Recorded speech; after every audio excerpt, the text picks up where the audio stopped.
একটি দোয়া। এই দোয়াটার মধ্যে আপনার আমার জীবনের সব চাওয়া আছে, সব এমন দোয়া সব আছে।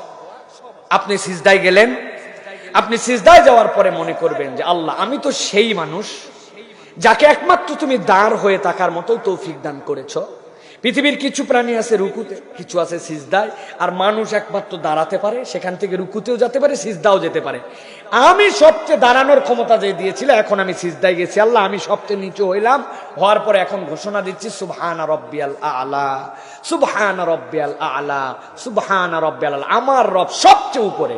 এইটা পড়ার পরে রাসূলুল্লাহ সাল্লাল্লাহু আলাইহি ওয়াসাল্লাম ছোট্ট একটা দোয়া পড়তেন, আল্লাহুম্মা গফিরলি যামবি কুল্লাহ দিক্কাহু ওয়া জিল্লাহ ওয়া আউওয়ালাহু ওয়া আখিরাহ ওয়া আলানিয়াতাহ ওয়া সিররাহ।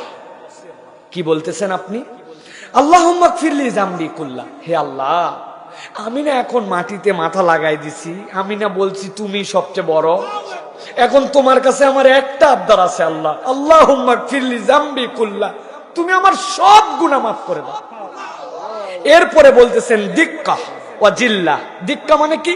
ছোট থেকে ছোট, মানে আমি গুনার মধ্যেই ধরছিলাম না, এরকম গুনাহ আমার আছে, কিন্তু আল্লাহ সব গুনাহ মাফ করবে, ছোট থেকে ছোট দিক্কা। এরপরে বলতেছেন জিল্লাহ, বড় থেকে বড় যত গুনাহ, আল্লাহ আমার গুনাহ মাফ করো, ছোট থেকে ছোট ছোট সব, বড় থেকে বড় বড় সব। আউওয়ালাহু ওয়া আখিরা, একবারে প্রথমে যে গুনাহ করছি ওইটাও মাফ করো, একবারে শেষে যে গুনাহ করছি ওটাও মাফ করো।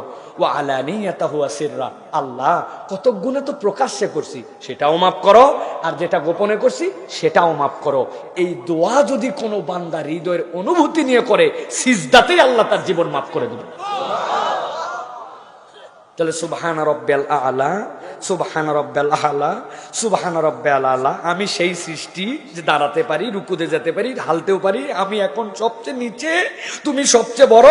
আল্লাহুম্মা গফিরলি যামবি কুল্লাহ দিক্কাহু ওয়া জিল্লাহ ওয়া আউওয়ালাহু ওয়া আখিরাহ ওয়া আলানিয়াতাহু ওয়া সিররাহ।